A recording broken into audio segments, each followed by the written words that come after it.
Hello. Oh, you fucktard. Hello, good evening, good afternoon, and good morning, and welcome and I'm going to do this in the words of the greatest Premier League manager of all time, Unai Emery. Good evening, and welcome to another episode of the General Podcast, where we will be discussing the action that's happened over the Premier League, where we are going to do a little discussion about WWE. And we might finish Formula One. We might do a little discussion about the NFL at the end, but we haven't got that much knowledge of it, and I watch it occasionally, but I don't have the mass knowledge and knowing of what things are going on. I know certain players. I don't have a team yet, so if you guys want me to support a team, just let me know. Except New York Jets. I just won't support them. They're just fucking awful. So welcome. We're going to be doing first off. We'll be discussing Premier League, then we'll go into Formula One, and then we'll go into WWE. Basically, the only reason I'm doing WWE today was there was a pay per view over the weekend, Hell in a Cell, and I want to talk about that because for me, there was a match in there that will probably go down in history. So I want to discuss that as well. But yeah, let's get. Don't forget to go and follow us on all of our social medias. Don't forget to go and like down below. Let us know how much you're loving this or how much you're enjoying this if you're watching it on YouTube. If you can please share and give your opinion on it, and say how good we are so we can get more people to listen to the podcast, which I think we're trying to stay away from the word podcast because I think we're basically a vidcast now, where a majority of you guys love to listen or watch on YouTube. So we might go away from the podcast name and just call ourselves a show. I don't really know, to be honest, but we'll see how it goes and what we do moving forward. But we're going to have a lot to discuss as there was a lot that's happened over the weekend.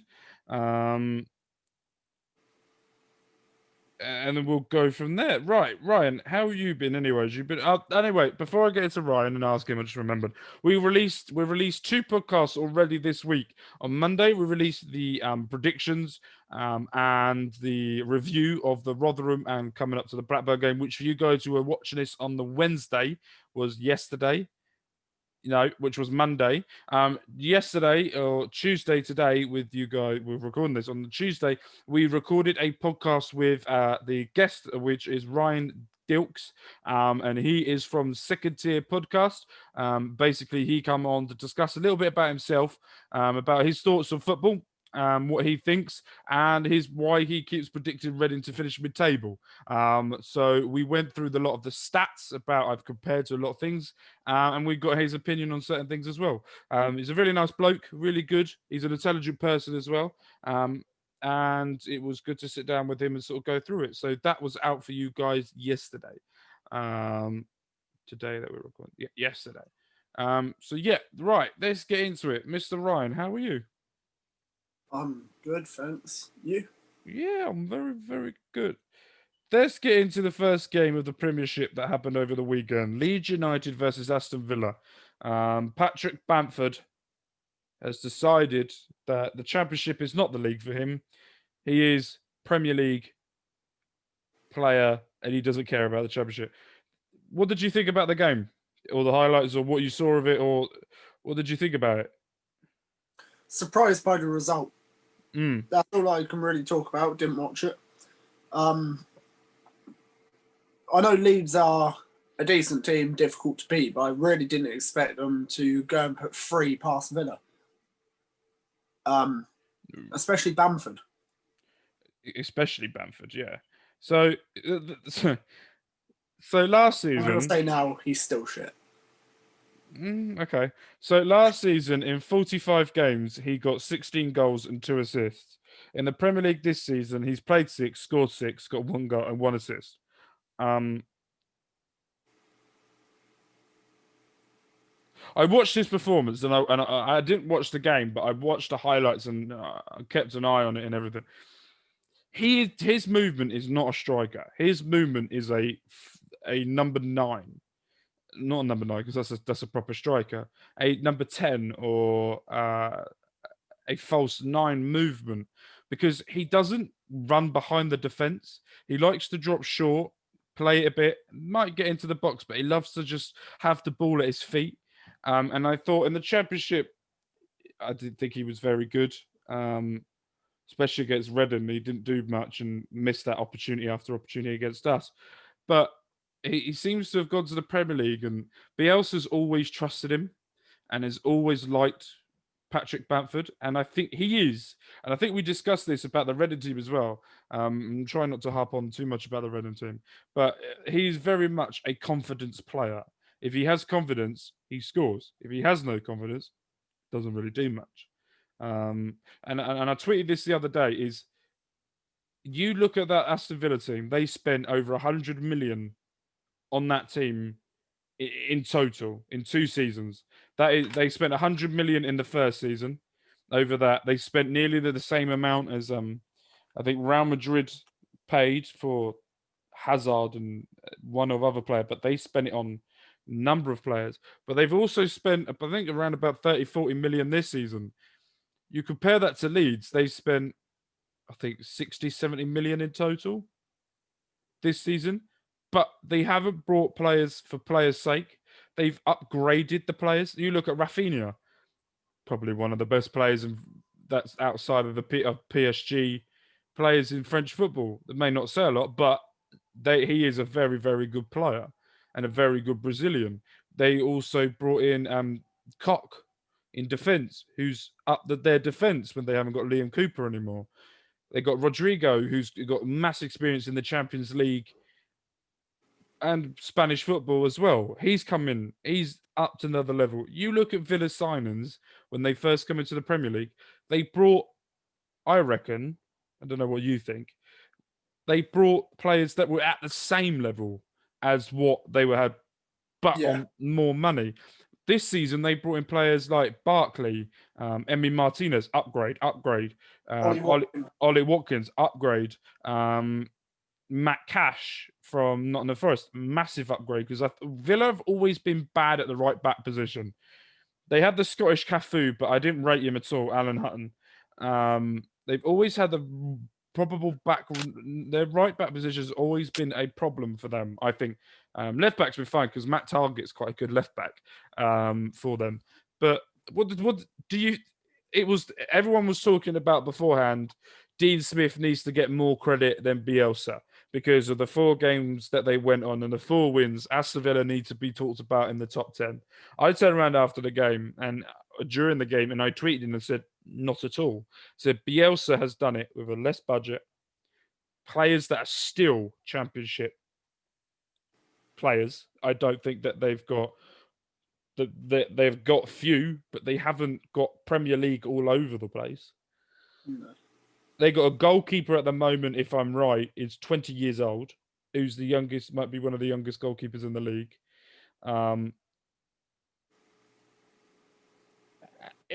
Bielsa is showing why Bielsa is one of the best managers in the world. What did you think?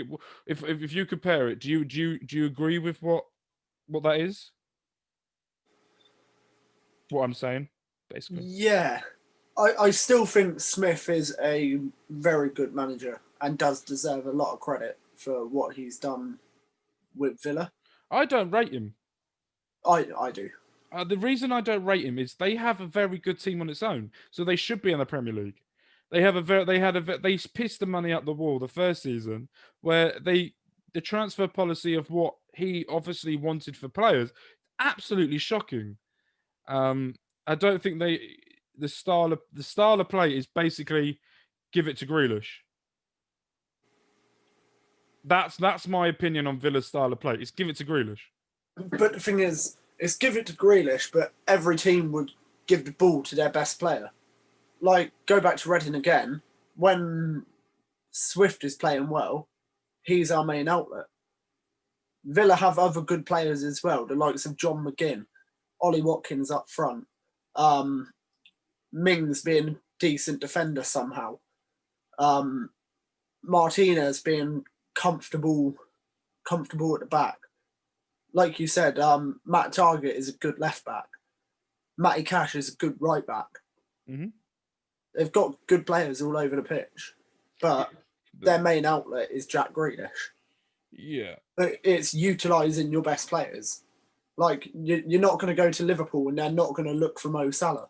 You're not going to go to Man City and they're not going to try and find Kevin De Bruyne. Yeah, but they have a style of play. Like Man City, you know they're going to keep the ball, pass it around, ball you into, and then attack at you at the same time. Liverpool, you know they're going to press you like mad and then release the front three. It's not one single player. You've got Mane, Salah, and you've got Firmino that do it. You look at Arsenal, they defend you and then hit you on the counter-attack with a banger Bubukla. William, who started but really dropped off recently. Saka, maybe Lacazette. You've got Leeds that you know that they're going to forward press you with every single player. And I just looked at their number one goalkeeper. So he played 10 times for them last season in the Championship. I think when Kiko got suspended for the racist abuse that he gave to Jonathan Lecco, yeah.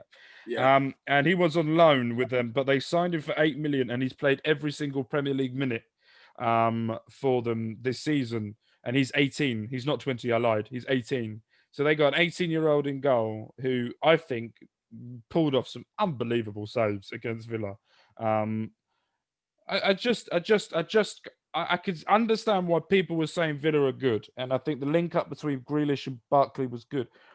But I just can't see them moving forward. I can't see them being the next level. I can't. They brought Traore from Lyon, who was the former Chelsea youth, if I'm correct. Bertrand Traore. He didn't do anything in Lyon. He's not an upgrade. He's good going forward. He's okay going forward, but he hasn't got a goal scoring record or an assist record good enough to pay 30 odd million. I think they paid for him in the transfer window this season. It's like you're going right. I understand teams try and go abroad to find an absolute gem, but you do that when you've been in the Premier League 3-4 years and you can do that. When you've just got into the Premier League, you need Premier League experience, or you need a player that's got Champions League experience or leagues in the top leagues. But Villa, I just can't see Villa doing anything this season. In my opinion, they might prove me wrong. I hope they prove me wrong because Villa's a big club.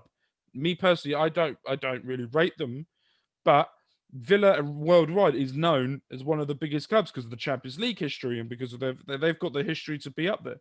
But if you compare it to other teams this season, no, I don't know. Right, moving on. We've got Man City. I'm going to go back to what you just said about Villa being a big club. I remember sort of, how long ago was it? Just before they had Benteke up front. So we're talking sort of 8-9 years ago. Martin O'Neill. I remember, yeah. I remember they were consistently a top 10 side. Yeah. I remember my brother one time said to me around about that time, can I name a team other than your traditional big four? So that, like, I don't know about you, but for me, the traditional big four is Chelsea, Man United, Arsenal, and Liverpool. Mm-hmm. And he said, can you name a team not in their top four that has consistently been in the top 10 the last 10 seasons? And it was Villa. Always finishing sort of 7th, 6th, pushing for Europa. Also, I'm going to go back to Bamford as well. I feel like he's going to do what Pookie done last season. Start well, 5 or 6 good games. He's on 6 at the moment, isn't he? Yeah, 6 and 6. I think Pookie last season had something similar. I think he had 8 in 7, and then he finished the season with 11 goals. So in 36 games, he got 11 goals, 3 assists last season in the Premier League. Timo Pukki. Yeah, sorry, he had 6 goals in 5 games last season. Yeah, but Timo Pukki's a weird striker. And this season, he's played 7 games.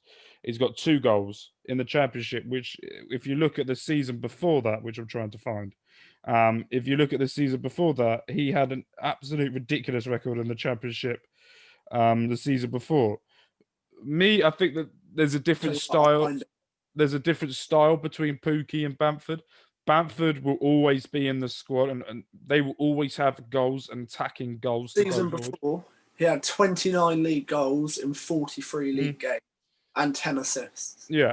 And so for me, if you look at Pukki's style of play with Norwich and Leeds' style of play with Bamford, Leeds are always going to have shots. Leeds are always going to be on goal. Leeds are always going to have opportunities to score all the time because they're that type of team. Norwich are not that type of team. They would pass it around, hope for a break, and then maybe get through to Pukki on the last shoulder to get through and score. Where this Leeds team is so different to the. So I think Bamford will go forward. I don't think he's going to get. I think he will get double digits.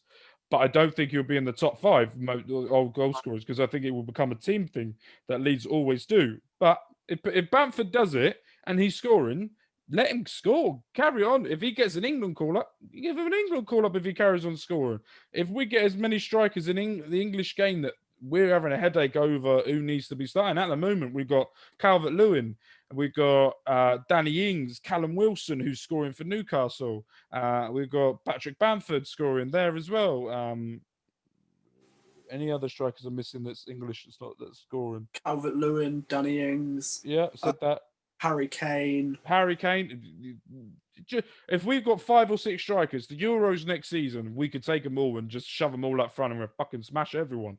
We may concede a few, but we can score. We've now England's always been you either have 1 or 2 strikers, Michael Owen, Alan Shearer, or Ian Wright, or we've had Rooney, Kane now. But now we've actually got, if Kane's not performing, Calvert-Lewin, Ings can come on. If we want someone to work with Kane, we've got someone there. Wingers, we're starting to get it as well. Defensively, that's one of the issues England have got at the moment, defending. But yeah, let's move on to the next game and let's talk about West Ham versus Manchester City. Did you see any of this game? I didn't. I've heard about Antonio's goal. Oh. So I'm just going to quickly type it in on YouTube and have a look. So Antonio's first goal was, if it was last season, it would have been called off for handball.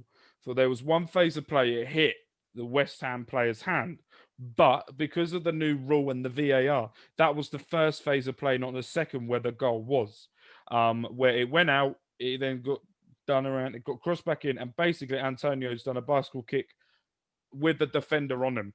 And it's gone in, and it was an excellent goal. If Messi scored a goal like that, or Ronaldo scored a goal like that, everyone would be talking about that for a week. Manchester City looked really poor. The first 20 minutes, half an hour, didn't look very good. They had all of the ball, but they just didn't look like they were going to penetrate anything. Aguero just doesn't seem himself at all at the moment. He played against Porto in the Champions League. He's out injured now, isn't he? Yeah, he's got a hamstring injury now. And then he come back against someone and then touched that lineswoman's thing and everyone the epi flip. And then he hasn't really done, and then played Porto. Then he went up against Man City and just didn't really do much.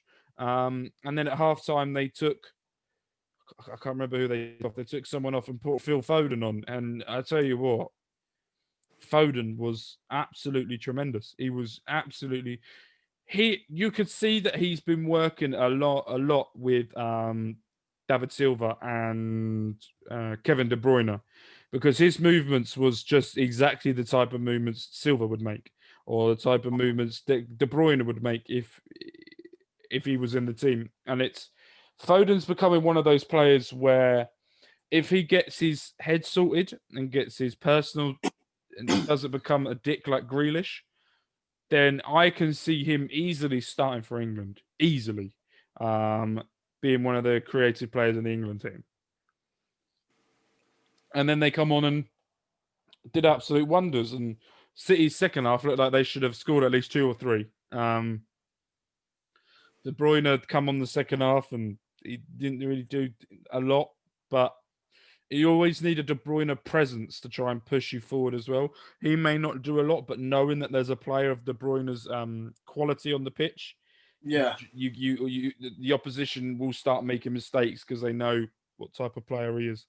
I thought he was injured still. So this week in my for the game week just gone in my dream team, I took De Bruyne out, so I thought he was still out injured and put Foden. De Bruyne come off the bench second half. Yeah. I put Foden in instead of him. Yeah, Foden did really well. He got man of the match in the end for that as well. They had they had much more shots, 14 compared to West Ham 6. But it's not all about XG, as we all know. It's all about your conversion rate. And West Ham had 2 on target, and they scored one of them. Man City had 7 on target, and only got one of them on. Let's move on to. I wouldn't class it because they're not. They are a London derby, Palace versus Fulham. This was the game for me. I don't know what you think. This was the game for me for Fulham to prove that they've gone up. That this was the game that they had to show people that they could be. Not saying a force in this league because that's going too far. They could fight at the end of the day to stop the relegation happening. And they got the first. I'm going to say about Fulham now. I don't think they will, but this Fulham team, I wouldn't be surprised if they broke Derby's record. I think Derby are hoping for that. I wouldn't I could see it. I don't think it will happen. So let's talk about Fulham's team. They got Areola in goal, Anya right back, Adebayo with Tom Ream. Then they got Antonio Robinson. Then they got Zambo, Lima come in, Tom Kearney, Ruben Loftus-Cheek, Mitrovic, and Abdullah Lukman. The thing that I don't get with this team is they got Ruben Loftus-Cheek to play like a false winger where he would go out wide, but his main role was to go out wide but then cut in. Mitrovic doesn't look like a proper striker this season.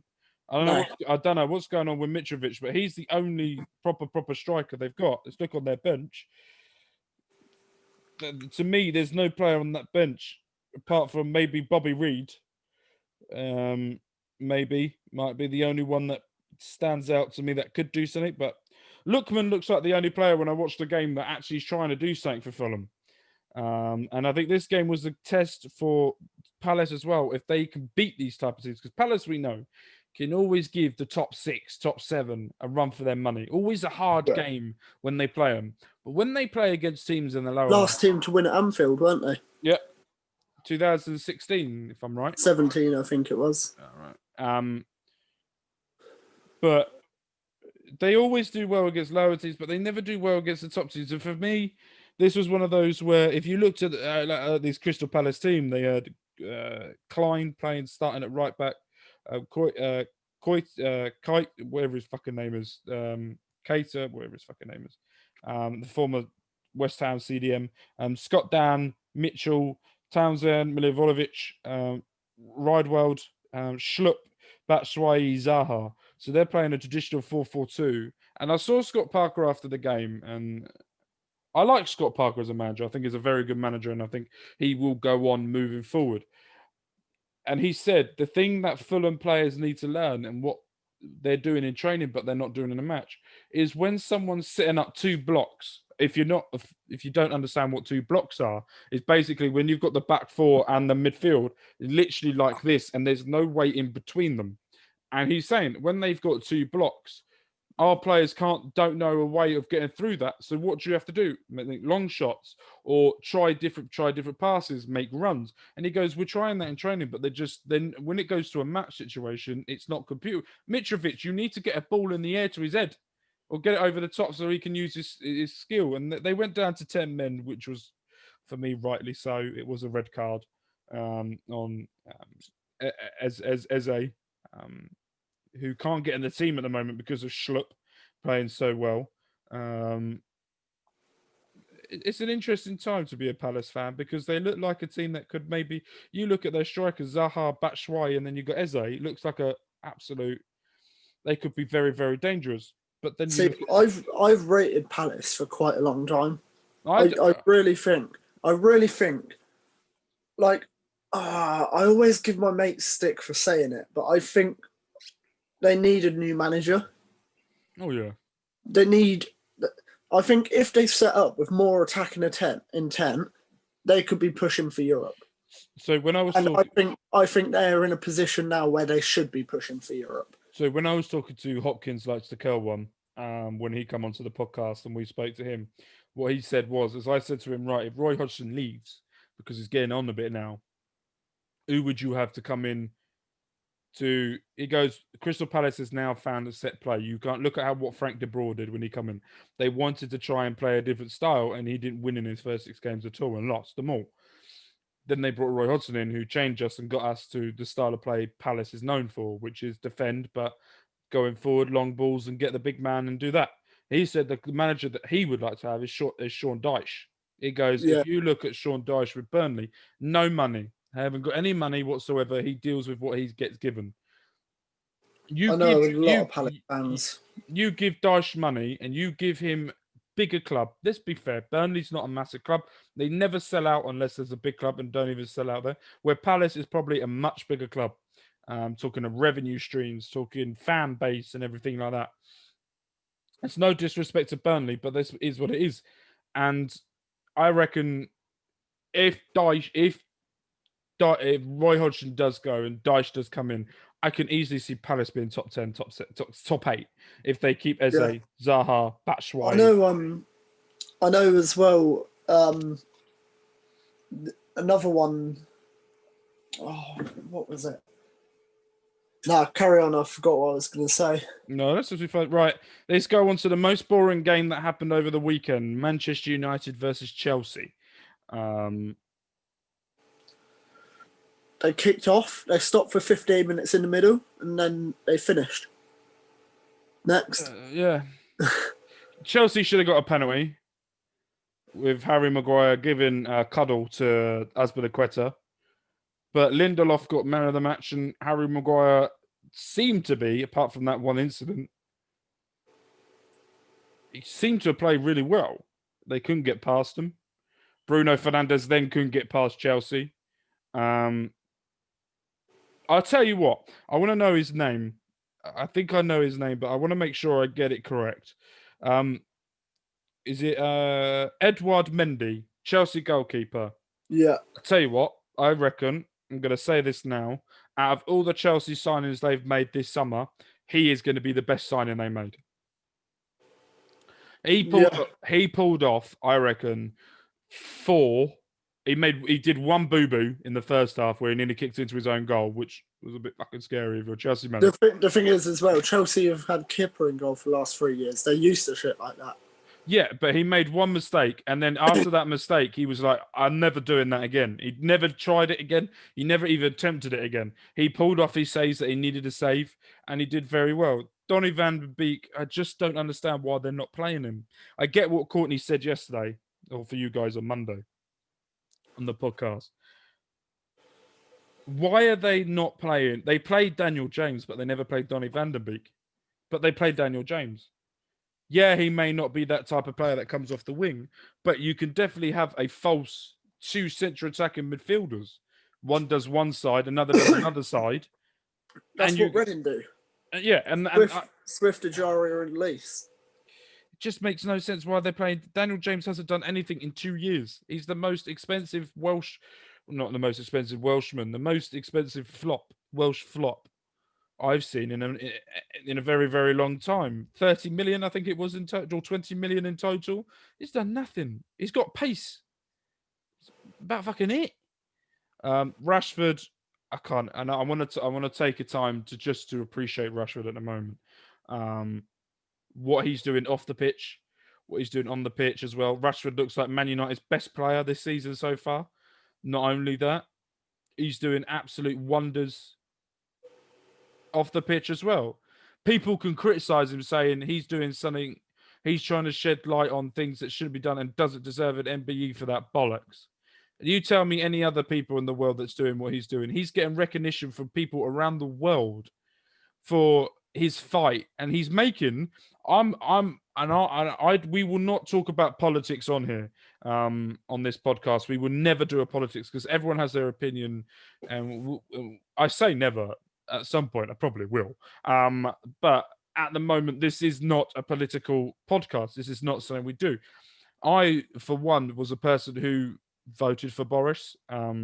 I won't say, and I'm not going to say any more than that.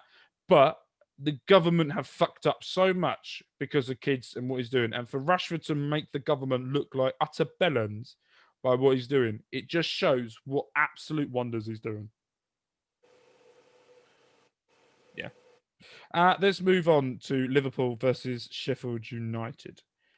Move on to that game. Do you think this was the start of the Sheffield United comeback? Because they've had a very poor start of the season. Yeah, I don't know what's going on with them. So let's talk about Sheffield United's start of the season so far. So they drew against Burnley in the Carabao Cup. Then they lost against Villa 1-0, lost against Leeds 1-0, lost to Arsenal 2-1, drew against Fulham 1-1, and then lost to Liverpool 2-1. They seem to be, they're not losing by a lot. Yeah, the one that really stands out to me there is Fulham. The Fulham one. Yeah. And I'm going to say this now, is how is Ollie McBurney a Premier League striker? I watch him and I get confused how he I see right. This is how bad Ollie McBurney must be, right? Not how bad, but how out of form he might be at the moment. Is when you go to the Scottish national team, and we all know with Scotland's football, not very great. But even the Scottish national team are going, how is he starting? How is he getting in? And if the Scottish fans are saying that, it just makes no sense. And I think as well, they now do have a proper striker. They've got Ryan Brewster, who is a quality. We can't put any word against him. He hasn't got Premier League experience there, which he's now going to be getting. But if you get a ball in front of him and in front of goal, 8 times out of 10, that ball's going in the back of the net. So they went 1-0 up to a penalty that wasn't a penalty, in my opinion. I don't know what you thought. I don't know whether you've seen it, but it wasn't a penalty. If it's on the line of the box, it's a free kick on the line of the box. It's not in the box. I don't get that decision. I thought it was just in. I think it's a case of what VAR typically do, and it's a case of getting a ruler out, counting blades of grass between it. But I still don't think that was a penalty. But they stepped up, took it well, did very well. They held on until Bobby Firmino's goal in the 41st minute. And then I think probably one of the best signings Liverpool might have made in the recent histories, Diego Jota. I think he's absolutely quality. He is. And he come on and scored. I think he started. He started in midfield. Firmino didn't score, did he? Yeah, scored in the 41st minute. According to this, anyway. But yeah, so for me, Liverpool, I think might struggle, but yeah, of course he did. Yeah, Salah had a goal disallowed, didn't he? Yeah, he had a goal disallowed, and 2 minutes later he scored. Liverpool might struggle at this season due to Virgil van Dijk's injury, but I still tip them to win the league. Just because I love Jurgen Klopp, I love Liverpool's type of play, and I think they're going to win it. I think if his injury is as bad as what it is, I think come January, they're going to look for a defender. Tom McIntyre is available. He's not available, but if you want to pay 30 million for him. Do you know who I think they'll get? I have a feeling who I think, but I'm going to see who you say. Connor Cody. He was not who I was thinking. It's a good shout, actually. He's like a ready-made Virgil van Dijk replacement. I don't know if I said it on the pod the other day, but I told you the stat about him, didn't I? Yeah. He's missed one game through suspension in 3 years, and he's played every single game other than that. But is Connor Cody a back four? He's not a back four type of defender, though. He's a back three. I think he'll just fit in the team. Because it's very different to be a back three centre-back than it is a back four. Because for me, a back three centre-back for him is he has a lot more freedom to do what he wants to do because he's got 2 other people either side of him and he can ping it wherever he wants. With a back four, if you make a mistake, you don't have anyone else. You might have the other centre back, but he might be pushed away to deal with. Yeah, I can see where you're coming from. Yeah, I'm gonna say now. I really hope it's not the case. I want to see him stay at Wolves. I am a big fan of Connor Cody because, like I said to you the other day, I think that's a ridiculous stat. The fact that I think the thing that I saw, I think this weekend just gone was his 119th consecutive league game where he's played 90 minutes. Yeah, it's ridiculous. He's an outstanding player and he did really well. Right, move on to Super Sunday. Or not so Super Sunday. Where the first game of the Super Sunday was Southampton versus Everton. Everton's unbelievable run so far this season come to a crushing end due to James Ward-Prowse and Che Adams. Also, Danny Ings got both assists, I think, which really helped my fantasy football. If he doesn't score, he needs to assist because I have him on there as well. What are we thinking about Southampton this season? After that, they weird me out because what they do is they lose 5-2 to Tottenham, beat Burnley 1-0, beat West Brom 2-0, draw against Chelsea, and beat Everton. They're a team that are just at where are they in the table? They're 7th at the moment. Jesus, they're a lot higher than I thought they were. They're only 3 points off the top. I think Southampton are a team that I could actually go into quite a bit of detail about. Yeah, you love them. The thing is, right, I rate McCarthy. I think McCarthy's a fantastic keeper. By the way, McCarthy, if you're watching this, please come on the podcast. You're a Reading Academy legend, and we'd love to have you on. Carry on. Their back four. This was the problem that they had against Tottenham. Yeah. I think they play a very high line, and I think the problem against Tottenham was their. Do you say refusal to change it? Stubbornness. I think by the time you've conceded 4 goals by them playing long balls over the top, I think you should think, right, you know what, maybe we should change it. We need a drop of 3 or 4 yards. Yeah, but they didn't.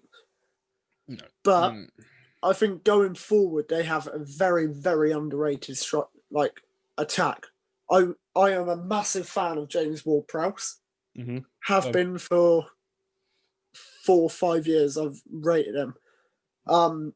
I think they've got, do I say the best academy in the country? They've definitely got one of. Top 5. Yeah, definitely top 5. A player coming through their academy that I know of, someone called Callum Slattery. Yeah. Don't know if you've heard of him, but... Football Manager 1 decade. Yep. Danny Ings is obviously just being Danny Ings, and I think when he left Liverpool, that should have been sort of the eye-opener to people. Do you remember Mo Salah talking about him making a bet with Danny Ings after Salah had just won the Golden Boot? Salah and Danny Ings had a bet. Whoever scored the most goals in the league that season took the other one out to dinner. And I think the fact that Salah, who had just won the Golden Boot, scoring something like 29 league goals, whatever, the fact that he made that bet with Danny Ings really says how much he rated him. Yep. I think they've got a very, very, very good manager in Ralph Hasenhüttl. Che Adams obviously took a while to get going, but I think once he, like you said with Bamford, once he gets a bit of confidence, he'll be very good. He scored that brilliant goal at the end of last season against Man City, didn't he? Where he just sort of went bucket in a bucket and did it. And I think Southampton can maybe surprise a few this season. I just think it's their defence that's going to let them down a bit. I don't even think it's their defence. I think it's just what I said, that refusal to adapt. Maybe, but I think Ralph Hasenhüttl is learning a lot as well. Because if you look after that Leicester game when they got absolutely dicked on, they come back a heck of a lot stronger team afterwards. Some teams after that sort of type of result would just lay down and die, but they didn't. Yeah, That's it. Like, I'm just looking at their squad as well. To go through their back four, I completely forgot Ryan Bertrand. I think he's very good left back. Kyle Walker-Peters, who they Yeah, I signed. rate him. Vestergaard, Stevens, is it Jan Bednarak, the other centre back? Oriol Romeo, safe bet and get him getting booked. Yeah, and he's also not a centre back. No, I'm going further forward now. Shane Long, Impact sub. God. Easily. Brennan's God. Yeah.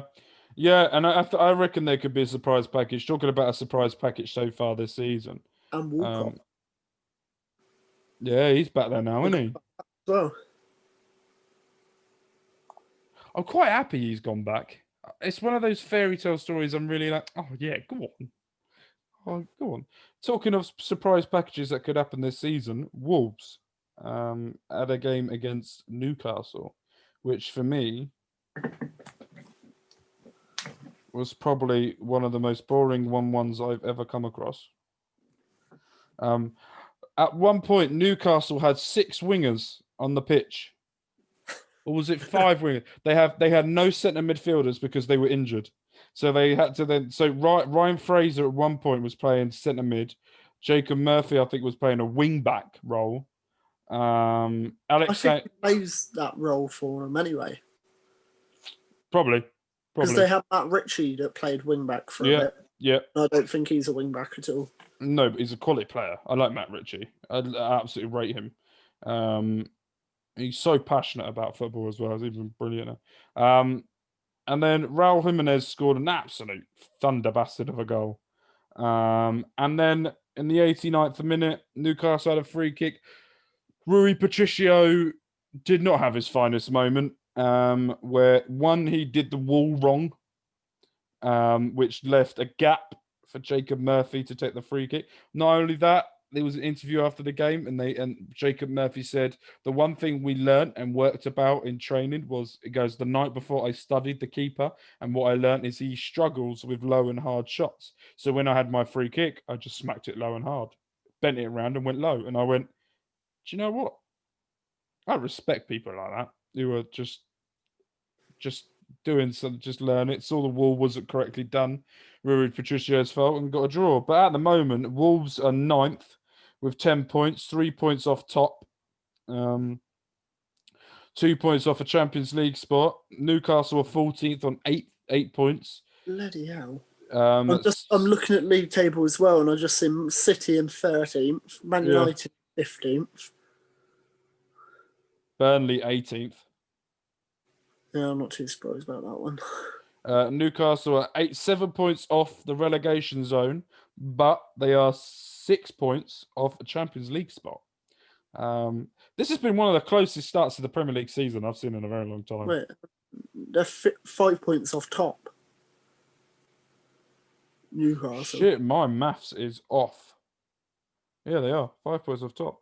So a couple wins and everyone loses, back on top. Then Jamie Vardy. Just show how tight this league is at the moment. The fact that you've got Brighton in 16th, only 8 points off of Everton. Mental, absolutely mental. And then Jamie Vardy had a Thomas party after his full debut to the Premier League at the Emirates, scoring the only goal of the game to make it 1-0. A lot of Arsenal fans were unhappy with the performance, saying, can we please just put Aubameyang up front? Arsenal are 11th at the moment, played 6, 9 points, won 3, lost 3, 1 goal difference. Plus 1 goal difference. I think Mikel Arteta's got a good team here. And he's a very good manager, but he does need to put Aubameyang up front. Lacazette's not doing it. Yeah. How did he miss that chance? Do you know what frustrated me about this Arsenal team is I'm looking at the lineup, and apparently, according to Sky Sports, it was Luiz, Gabriel, and Xhaka in defence. Why is he not playing a 4-3-3? If you've got no centre backs, play a 4-3-3. put Thomas Partey as a CDM, bring another midfielder That's on. what they did. Did they do that in the end? No, I think Sky Sports are just one of them that just chucks random people in random places. Right, let's have a look at final score because they normally get it right with things as well. But yeah, What I got is a 4-3-3 with Tierney and Bellerin fullbacks, Louise and Gabriel in the middle, then three midfielders of Xhaka, Partey, and Ceballos, and then Aubameyang on the right, Saka on the left, and Lacazette in the middle. yeah. I don't understand how Arsenal didn't win that game as well. I saw a lot of people. Hector Bellerin apparently should have had a red card because of how poorly he performed. I also want to appreciate as well, just moving over to Scottish football, that after the Old Firm game, Celtic got nicked on by I think it was AC Milan. I don't know if it will show you in the form table. Does it say in the Europa League? What was the score in the Europa League? I'll have a look. Give Yeah, me I'm 2 looking as well. seconds.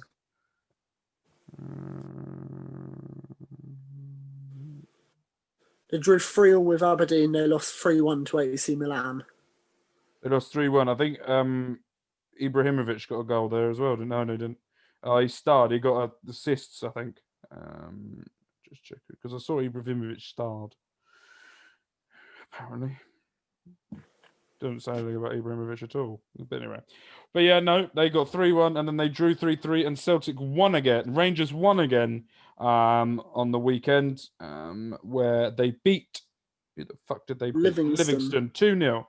Jermaine Defoe scored one of the best goals I've ever seen because there's nowhere near it. So well. It was one of the. He just took it in his stride, didn't he? It was so powerful the way that ball was coming down, and it just went off his foot into the goal. It looks like, from the way I saw the goal, it looked like he didn't even look at the ball. It looked like he just took a step and he just stepped into it and just found the bottom corner. What a way to score your 300th professional goal! Wow, that's what I was going to say. What a way to bring it up. I think he can go down as one of the best English strikers to ever grace a football pitch. He's done it everywhere. He's, in terms of for the national team, I think he's one of the most underrated strikers we've had. Yeah, completely agree. Completely agree. And then last night was for you guys, Monday night, two very weird type of games. Brighton drew 1-1 with West Brom. West Brom got an 83rd minute goal with Carlan Grant. And then let's talk about Brighton for a sec. I saw this thing and I agreed with what someone posted, was if you watch a Brighton game, you're going to enjoy it. It's going to be an enjoyable game because they're going to play some nice, good football. It's going to be nice attacking, control the ball. Lamptey, who I think's been a revelation, shall we say, this season. I think he's been one of the best right backs, and I could easily see him getting the England team in the next few years as well. But when does it get to a point where playing sexy football, as I call it, and I think Reading had this as well under Yap Sam. People did the first season. People were trying to work it out, trying to see how they did, and you do okay, and you fight relegation, but you survive it. And then you do the second season, and everyone's finding you out at the moment. And I don't get it. So at the moment, they've played 6, 1-1, drawn 2, lost 3, -2 goal difference. When does it get to a point with Brighton where they have to calm down their sexiness and start maybe pushing forward?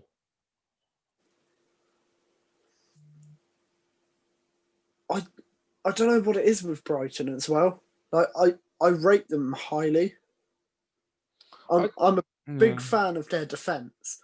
Like in my dream team, I've put two of their defenders in because I'm looking at them and I think, in terms of what you get in FPL, they are cheap defenders and I don't see them conceding too many goals.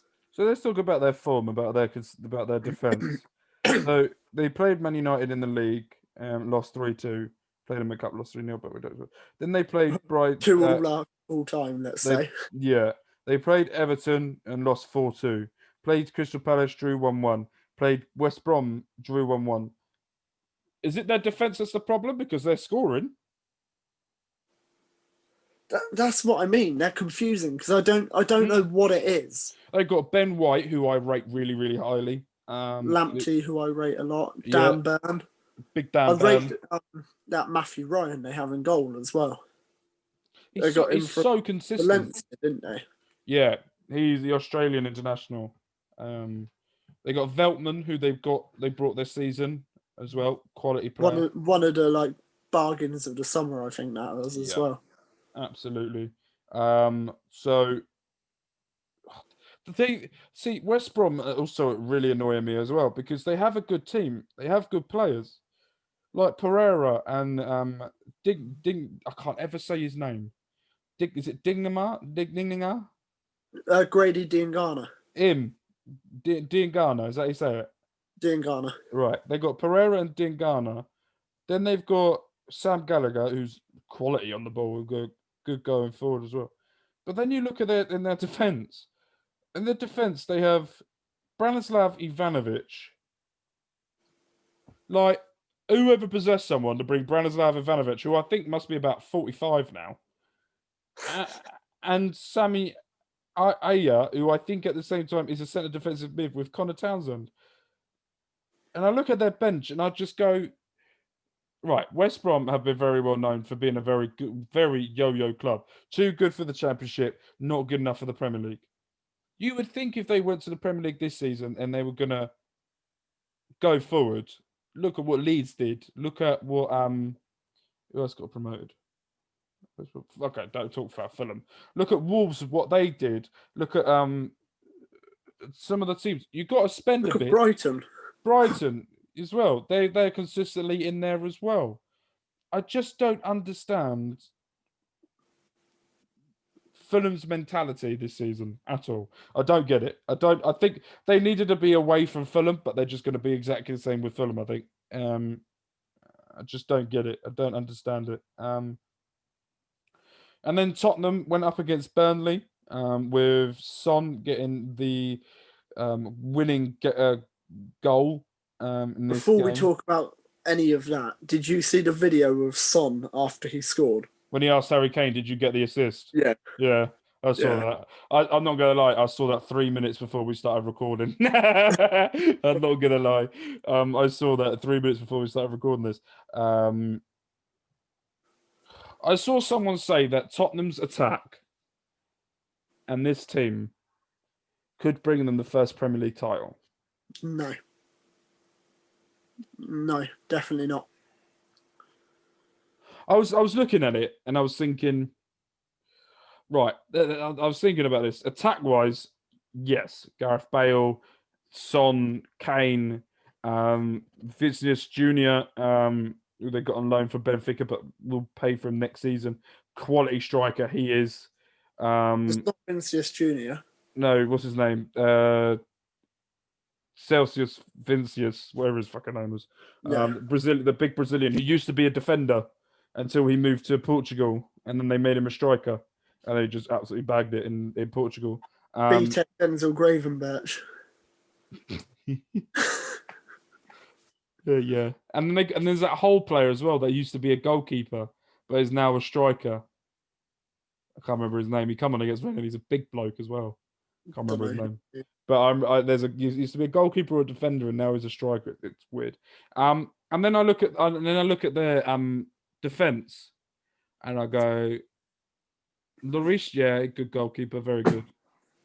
Then I look at Regulian, however you pronounce it, the left back, very, very good. Then you got Alderweireld, quality. Sanchez, quality defender. Davison Sanchez, quality defender. And then it starts going downhill for me. Right back. Yeah. Aurier. On paper, Right, hold On on. paper- Yeah. On right back, I don't rate it. Midfield, I think Pierre-Emerick Højbjerg is what Tottenham have missed, and he's a very, very, very good player. And there's another player I want to put. But then you look at it as well, and you go, there's Celso, meh. Dele Alli, meh. Harry Winks, yeah, yeah. They don't. Tanguy Ndombele. I like him. I really rate him, but he's just not doing it at Tottenham. I really like his strength, his power, his movement is so good, but it's just not working for him at Tottenham. And you look at other teams, I just can't see Tottenham doing anything. Top four, maybe. Yeah, like I'm going to try and sum it up. My opinions about Tottenham, but I think on paper they have one of the strongest squads in the league. I think, like player for player, like in terms of starting 11 and sort of 4 or 5 players off the bench, I think they probably have the third or fourth best in the league. But Yeah. I think the problem is they're a team full of losers. And I'll explain that a bit more. But I think, let's be honest, if you can pick any team that would be top of the Premier League, 15 points clear with 10 games to go on to lose it, you put Tottenham. It's doing a Spursy. And this is, how many semi-finals do they get to where they get beat? They just don't have players. They don't have big game players. I think they're starting to. They're starting to. I think Lloris is one of those that is a match winner because he's won the World Cup, and he's done things in France as well. You got But he's not young. No, he's not young. But you've also got Gareth Bale, who's come in, who's a multiple-time Champions League, La Liga, Cup winner. On the other hand, with Bale, how fit is he going to be? You can see he's fit. He is fit and ready to go. He may not have played, and he may not have done it, but people will say, well, because he was playing golf. He may have been playing golf, but at the same time, he still has a 9 to 5 job. He had to turn up at the training ground. He had to train. He had to prepare. He had to. It's not like he's gone in and eaten 25 million McDonald's and played golf whenever he wanted. He's had to stay fit and he's had to do it. And for me, I think he will get there. It's just maybe match fitness will take him a couple of games, but I think he's another match winner. Yeah, But you are right. They haven't got the winning mentality of they've done it in other clubs and they know how to get over the line. I don't think they. I think there's a bit of a. Do I say there's a motivation problem there? Because I don't think it's a motivation problem. I think it's is it big game nerves? yeah. I think when it comes to the crunch, they fold. Yeah. Which they might not do this season because of how open it could be. But I think also Tottenham fans probably haven't helped themselves by how the stadium changes when Tottenham are not doing well. It becomes a toxic place, White Hart Lane. New Tottenham Hotspur Stadium. I call it White Hart Lane. I don't care. It is White Hart Lane, isn't it? Is it? Oh, yeah. Well, basically, they build it on top of it, basically. But yeah, no, I think Tottenham could be up there, top 4 maybe. But definitely won't challenge him for the league. No, and I think Chelsea and Man United will struggle. Maybe Man City at the moment will struggle to get that top 4. Liverpool will be in there. Tottenham will be in there. Maybe Arsenal will be in there if they can sort out their attack. It's just too far open at the moment to even try and predict what's going on and what's going to happen. I don't know. Let's see what happens. Let's see where we go from there. But yeah, let's move on to this weekend. Let's have a look about this weekend's action. Wolves versus Palace. It's Friday night. It could be a good game. Sheffield United versus City, Burnley versus Chelsea, Liverpool versus West Ham. That will be a tough test for Liverpool. West Ham with Mikel Antonio and the I way saw that from West Ham are doing at the moment. Yeah, I saw something on Twitter yesterday about West Ham, and it made me laugh. I don't know if you saw it, but someone put on Twitter saying, "Give me your I'm bored. Give me your football assumptions or that aren't true. Your conspiracy theories." And someone said one about West Ham that I really chuckled at, and they said West Ham actually have two teams. One are like world-class footballers that are capable of winning anything, and the other team is a team full of part-time plumbers. And every week they flip a coin to decide which team turns up. Yeah, that's very true. That is very, very, very true. Yeah, you can definitely see that. But I want to talk about another team, AC Milan, quickly before we go on to anything else. They had the perfect record in the world at the moment before the weekend, where they played 4-1-4, and they were absolutely smashing it. They went up against Roma, who don't seem to be doing well, and they drew 3-3. AC Milan looked like they could be back to their best. Napoli, why has Napoli got asterisk? Oh, they got a 1 point deduction as they did not follow COVID protocol. There we go. Didn't know that. Juventus are fifth at the moment, played 5-1-2, drawn 3. But I think Italian football looks like going back. I think at the weekend as well. Real Madrid dropped points as well in the Champions League as well. They lost to Dynamo Kiev, which was absolutely shocking. 3-0 down at half time, weren't they? I'm just going to say this. Barcelona at the moment are 12th. They've played 5, won 2, drawn 1, lost 2. Every other team's played 7. Real Sociedad at the moment are top of La Liga. Played 7, drawn 2, 1. Played 7, won 4, drawn 2, lost 1. Real Madrid are second, but they got a game in hand over Real Sociedad. Real Sociedad as well, doing quite well in the Europa League as well. They won 2-0, I think, as well. So go around, and we just want to do a special mention to Ajax, who have broken the record for biggest win in Eredivisie history by beating, I think it was VV Venlo, if I'm right. Yeah, they had a player sent off, didn't they? Yeah, I want to find it. Was it Saturday? Yeah. I saw something that made me chuckle. I'm going to have to quickly find his name. But there was the player that scored 5 and assisted 3. I saw his stats.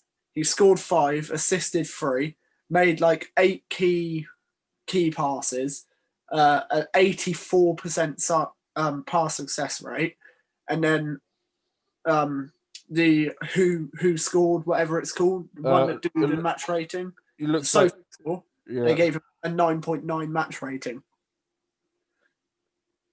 That would have been like 20. Yeah. Scored 5, assisted 3, absolutely bossed the game, but only a 9.9. So Luca Traore, I think his name is.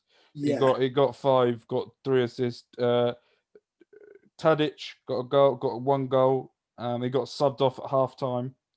Elkan got 2, an assist. Dos Santos got a goal and 2 assists.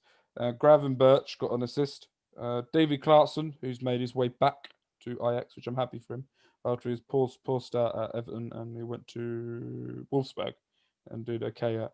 Chocofella got an assist. David Blind got a goal.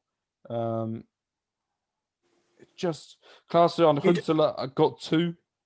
Luca Martinez, I think his name is, got a goal. That Lassina Traore, he's only 19. And before the weekend, he'd only ever scored 2 goals for the Ajax first team. And he got 5 in 1 game. Yeah. But let's just point it out as well. Ajax were, I'm trying to work it out here. 1, 2, 3, 3-0 up. 3-0 up before the red card. And the red card come to their centre-back. No, 4. Was it 4? 4-0. 51st minute, they were 4-0 up. And then the other team had a player sent off. Oh yeah, because I didn't see Tadic at the bottom. They didn't do it in order here, thank God. And then Cum got sent off for the 52nd minute, and then they literally got cummed on. Yeah. Quite.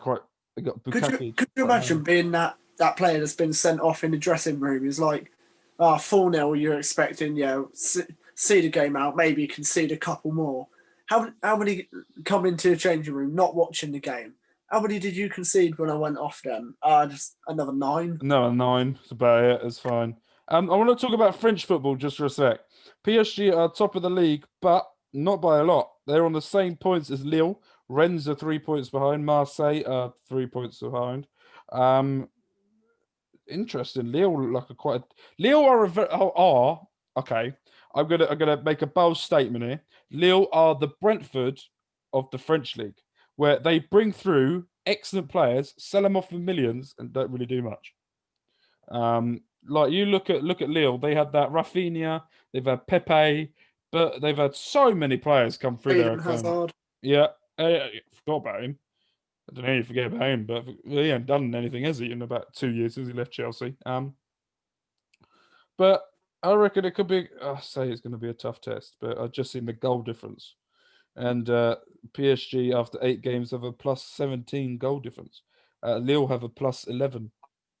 So yeah, right. Let's move on from football. Let's go into Formula One. Well, I tell you what. At the start of the race, it was Hamilton, Bottas, Verstappen. I remember who was fourth, but someone was fourth, obviously, because there's 20 of them. But at the end of lap 1, it was Sainz, Bottas, Hamilton, Norris. I don't even. Morning, Mr. Magpie. Morning, Mr. Magpie. No, what are we? Afternoon. Afternoon, Mr. Magpie. Afternoon, Mr. Magpie. At the end of lap. You never do that. If you see a magpie, you have to go afternoon, Mr. Magpie. Afternoon, Mr. Magpie. It's like superstition. Every time I see one, I have to do it. Anyway, I'm weird. That's true. You said it. Yeah, it's true though. I can't find the shit. It's not loading. But yeah, at the end of that, and I was like, right, science looks like it's going well. For him, and I'll tell you what, Lewis Hamilton did maybe the perfect race because he sat back, let Bottas off. When Bottas overtook Sainz, he let them all battle it out. He just slowly did what he needed to do, and then as soon as he needed to, Hamilton turned it on. And then he won it, and absolutely so. Verstappen had a very poor start. He was getting overtaken. I saw in the interview at the after the race, and he went, "I knew I was doing something bad. Is when I looked in my wing mirrors, and I could see Kimi Raikkonen and the Alfa Romeo just behind me, and I went, okay, I either need to do something wrong, or Kimi's having a mad one." But it was a very, very eventful first lap. Stroll had probably the worst race. He did a Grosjean, a typical Grosjean race, where if it's not going well for him, piss everyone else off. That's basically it's like an F1 game, isn't it? Where you're in last, so you're like, screw it, I'm just going to turn around and start driving the wrong way. Just turn around, drive backwards, and see what I can do. But the bit that made me laugh the most was, well, not laugh, but annoyed me the most, was he messed up on a bit, and then I don't understand what just went through his head with Norris. It's like he overtook him and then was like, okay, he's no, and just went straight across him. It's like, fucking overtake him and just like get rid of him. Yeah, he just sort of went, oh, I've gone past him now. There's enough room. And Norris had the perfect racing line, and he was doing everything right. And just Stroll was just like, fuck off. It was announced as well before the race as well that Haas have announced that Grosjean and Kevin Magnussen will not be having a seat at Haas next season. So there's a seat there for Hulkenberg. There might be a seat there for him. There's also maybe a seat for Perez. There's also talk that Perez might go to Red Bull because Alex Albon's not performing at all. He's not doing very well this year, Alex Albon. Might be talk of him going there. There might be talk that F2 driver could come up into that seat as well. But they're not commenting anything yet about who could potentially take over there. The only other seats, I think, Williams have got. I saw as well that Perez might go to Williams to take over from not George Russell, but Latif. Heard that there might be talks there because it might bring in a lot of money for Williams, who will, because he gets that international Mexican bonus as a driver. So he brings a lot of money with him for a seat that he gets given. That's why no one wants to get rid of him. That's why Vettel took Perez's seat, because Vettel will bring in a shit ton more money than Perez. But I think Perez might go to Williams. He might go to Haas. Hulkenberg will definitely have a seat next season after the performances he did. He hasn't done any harm to himself. But did you see the interview with Lewis Hamilton before? So there was an interview with him before. It was a little clip that they were showing on Sky Sports this Friday. And it's talking about Black History Month. And they turned around to Lewis and said to him, right, he has never said anything about where his future lies. And he turned around and said, I can see myself doing this maybe for another 2 years. He says, I will be here next season. But after that, he don't know. I think what he wants to do, and I think correctly so, is he wants to break all the records. He's broken and most. Yeah, he's broken, deservedly so, the most wins of Michael Schumacher's record. Michael Schumacher now holds the record of 7. I think Lewis is on 6, if I'm right. I think he's on 6 world titles now. I think he wants to break that record, get 8, and then sort of go off into a distance and just be happy and merry and go off on that as well. So I hope he does do it all, because I really do respect 6-time world champion. There you go. It's a 6-time world champion. And Schumacher got 7. Yeah. So if he does it this season, he will equal Michael Schumacher's record. And I think he will want to stay around next season to break it. So Lewis has won it 2008, 14, 15, 17, 18, and 19. And probably 20. Yeah, and 21. I wouldn't put it against him. His first entry into the Formula One was 2007 in Australia. His very first win was in the 2007 Canadian Grand Prix. I do love the Canadian circuit. It's fucking epic. I love that. He's absolutely one of the best drivers of all time. People will say he's a fraud. People will say if all the cars are the same, he wouldn't get into the top 3. Bollocks. That's a bollocks. Lewis Hamilton is one of the best ever. He's on seventh on the all-time list of starts. Kimi will be first, I think, isn't he? Yeah. 300 and something, isn't it? 27. A record that he actually broke at the weekend. Who, Kimi? Yeah. He was level with Rubens Barrichello. I thought that was last week. That was the Eiffel Grand Prix, I think everyone was talking about. Oh, was it last? Yeah, that was last week. He broke the most starts ever in... Oh, yeah. Sorry, my bad. I was reading entries. He broke most entries this week. Oh, right, okay. So he's broken entries and most starts. Kimi Räikkönen is the GOAT. Right. Last thing I want to talk about. Ryan probably there's no clue about this. So it's just going to be basically me talking about it. Is I want to have a little chat about WWE. Basically, there was a pay-per-view on Sunday night, Monday morning, or Sunday for Americans that, if American you're watching this, hello, how are you? And it was Hell in a Cell, and it was probably one of my biggest anticipated matches in a very long time between Roman Reigns and Jey Uso. Bit of a backstory before we go into it is they're both cousins in real life. both in the Samoan dynasty of greatest Samoan wrestlers. You could look back. Their cousin is The Rock. Very, very close to their cousins. Nia Jax, who's in WWE, is the cousin as well. Cousins for them.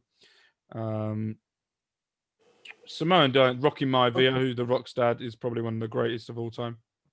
No, I was just going to say, I've seen quite a mad statistic about Lewis Hamilton. Go on, then.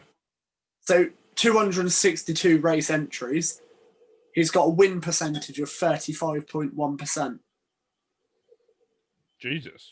Which is very high for... What was Michael Schumacher's?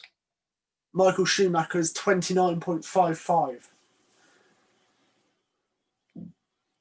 So he's won one more race in 46 less races. People still want to doubt Lewis Hamilton. Ridiculous.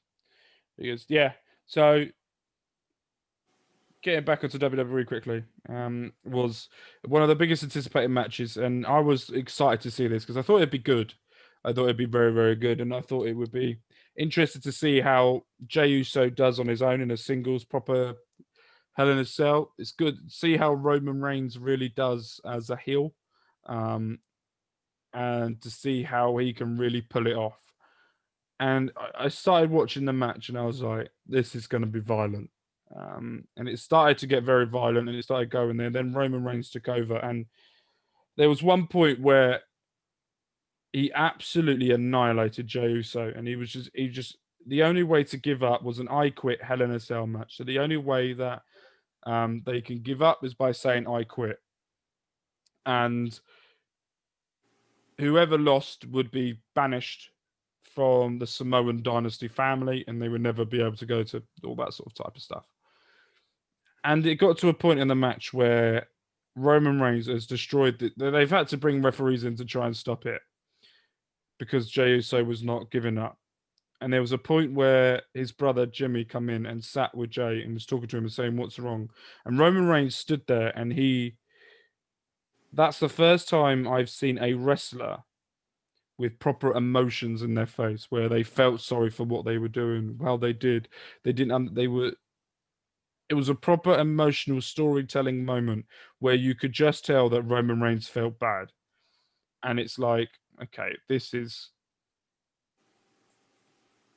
getting real now. And I sat there, and that's the first time I've watched wrestling in about 6-7 years that I've gone, right, okay, this is feeling something different. And then they were all just sat there together, and it was just an emotional moment. And then Roman just switched and got his brother, put him in, and just would not release it until Jey said, I quit. And he said, I quit. And you could just tell that there was something special in that match, because that's the first time I've ever gone onto Twitter. Well, not the first time I've ever gone onto Twitter, but that's the first time I've ever gone onto Twitter, and everyone said the same thing. One of the greatest matches of all time. And for me, that match there, you can watch the whole pay-per-view, and the whole pay-per-view was excellent, by the way, all the other matches. But for me, that will be the top 3 or 4 greatest matches I've ever seen. By the emotion, by everything about it. And then you got Sasha Banks that finally won the championship in the Hell in a Cell. And then Drew McIntyre lost his title to Randy Orton. I think we all knew that was going to happen because Drew has been absolutely sensational with the title, but Randy Orton is just another animal. And he's done so well. So it's exciting to see where that story goes and how everything's going and what's everything's happening from there moving forward. But I wanted to do a little piece on this podcast just to say how much I loved that match in general. It was brilliant. It was emotional.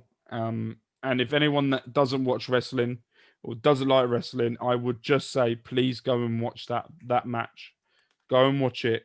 Give it, I think it's 20 minutes, half an hour, maybe a little bit longer, long match, and just sit and just watch the storytelling unfold. I can't big it up enough. But it's excited to see what happens moving forward from that storyline to what they're doing. There is talk that The Rock is coming back at WrestleMania to face Roman Reigns to do a redemption for his cousin. And The Rock has said he wants to come back to face Roman Reigns. Roman Reigns has said he wants to face The Rock. But it all depends on COVID now. If everyone's allowed back in the stadium in America, for where it happens in Florida, if they can get a full capacity, I could see that happening. Or Big E facing Roman Reigns. But let's see what happens. See what goes. Right. 2 more things that I want to talk about quick. Go on. What would you rather talk about first, boxing or UFC? Either. Don't bother me. Whatever you want to do. Okay. Well, no, boxing was just sort of... There was looking forward to this weekend because there's good fighting. Chisora? Yeah, Chisora versus Usyk. Mm-hmm. And then they've also confirmed over the weekend that Tyson Fury will be fighting again, but they've not said who against. And they've also set a date for the Pulev versus Joshua fight. Oh, yeah. When's that one?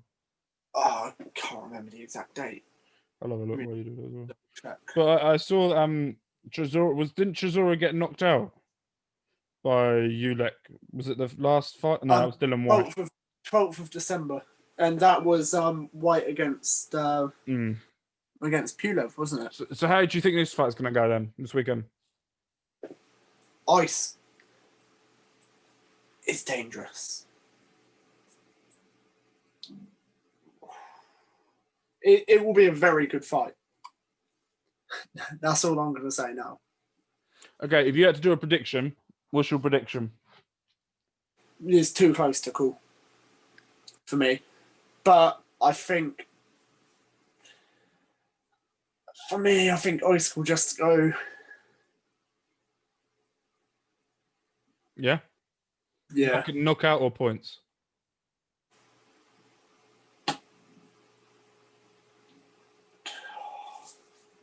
I don't know, actually. Because he's a hard hitter.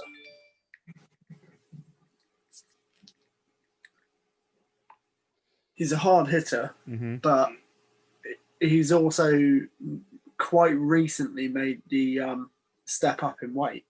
Mm-hmm. I don't know. Can't say. I'm going 10th round knockout.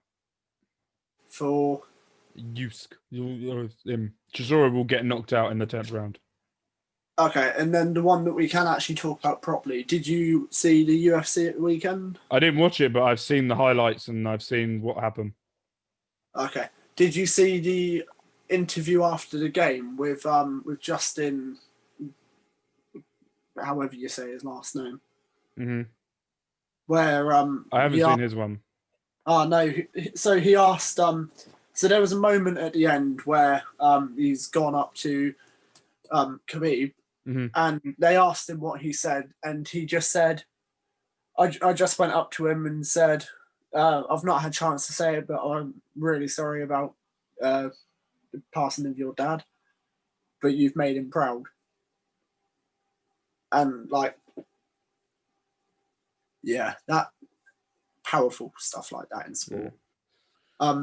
Then there was something as well that people were pointing out after. I don't know if you saw this, but he said in the build-up that no matter what, he won't tap out. He's not going to submit. And so Khabib had him in a one of his submission holds, and bear in mind you're in the middle of a world championship fight. And he's had the thought in his head where he's remembered that he said, "I'm not going to submit." And the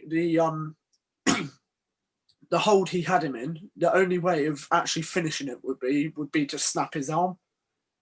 And so the other guy, Justin, however you say his last name, had family in the crowd, and Khabib changed his hold because he wouldn't break his arm in front of his family. And I think that says a lot about him, the fact that you're in the middle of a bloody world championship fight. And one, you won't submit, and the other person knows you're not going to submit, but then at the same time, you don't want to snap their arm in front of their family. Yeah, to have the thought in your head to then actually go and move it. And then, of course, he announced his retirement after.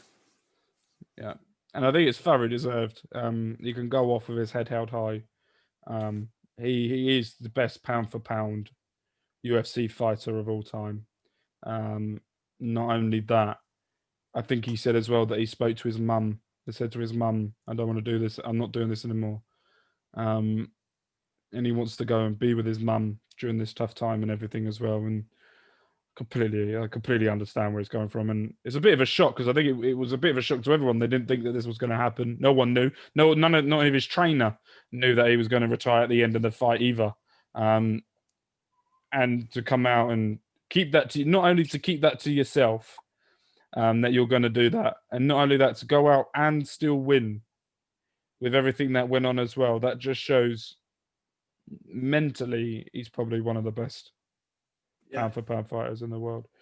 And it's also going to be interesting now because Mr. Brock Lesnar is a free agent, and he's always stated when he left his contract with WWE, he will go back to the UFC and he wants to finish off where he left off. So I wouldn't be surprised in the next few months we hear that Brock Lesnar has re-signed with UFC to have like 3 fights, and he wants to win that world title without his diverticulitis that he had before because he was unwell and unfit last time. So it's going to be interesting. UFC over the next few. Conor McGregor's now apparently wanting to come out of retirement again, but he's also in talks with Manny Pacquiao about doing a fight as well. So a boxing match as well with Manny Pacquiao for some reason. But isn't Manny Pacquiao now a politician? If I'm right. Not a clue. I don't got a clue, but it could be. But yeah, right. We're going to end the podcast there. But thank you ever so much for... I'm so fucking hungry. I'm going to end the podcast there, but thank you ever so much for everyone joining today. We will carry on doing this weekly. Don't forget, we're doing 4 podcasts this week. Releasing it for you guys. So the Monday, we reviewed the Blackburn game. No, we didn't. Thank you. We reviewed the Rotherham game and we did a build up to the Blackburn game. That was for you on Monday. On Tuesday, which we released already, is the second tier podcast chat with Ryan, where we just discuss, not him, Ryan Dilks, where we discuss about himself, about what got him into journalism, what got him there, and his thoughts about Reading, and why he really does think that Reading are going to be finishing mid-table no matter the start we've had this season. We've got this podcast for you guys Wednesday. On Thursday, we are releasing a podcast early than we normally do on a Friday, where we will be doing a review of the Blackburn game, and we will be doing a build-up to the Friday night football game against Coventry. And then we will go back to normal scheduling 4 podcasts next week, because we're going to do something a little bit different with you guys as well, because we know that we want to try and get a new audience like you guys, where we're not talking about Reading. So what we're going to do is we're going to separate the podcast that we record on a Tuesday or Wednesday, where we discuss just Premier League like we've done today about the Premier League, and we will also do a separate podcast where we just discuss Reading and just discuss about them, what we think about them, what's going on, and so that we can get new people in as well that want to listen about everything else as well. But if there's any other sport that you guys want us to talk about, or there's anything that you would like to discuss, please put in the comments down below and we will happily discuss it. We will give it a go. We may not know much about it, but we will definitely talk about it. We're happy enough to learn about it on the fly with you guys. If you want to teach us, we're happy to learn as well. So go and put in the comments to go. But thank you ever so much for joining us. Thank you for making this podcast grow even faster. We're gaining quite a lot after the fuck up that Elm Park Royals tried to do for us on Twitter. We're gaining more now than what we were losing. We lost 3 people, but now we've gained 12 on Twitter. So to everyone that's joined us and helping us, thank you ever so much. from now on, we will not be apologizing for anything else on Twitter. I'm sick of apologizing. If you don't like it, fuck off. That's it. That's about it. If you don't like what we say, that's not my problem. That's for you. But thank you, everyone else. You should change your Twitter name to Mark Robson Apologies. I should, but I'm not doing that because I'm not apologizing anymore. I refuse. But thank you, everyone so much for joining. We do appreciate you guys so much. We are working on a lot of guests. Well, when I say we, Ryan is working very, very hard on getting guests onto the show. That will bring us a lot more. We're trying different things as well that we're going to be doing it, and we're going to be talking about how we can progress this podcast more. But if you have your ideas as well, please let us know. But thank you ever so. I've said thank you for watching about 6 times now, and we will see you when we see you. Bye. Just see a little arm waving in the air. Bye. Oh, fucking hell, that's bullshit.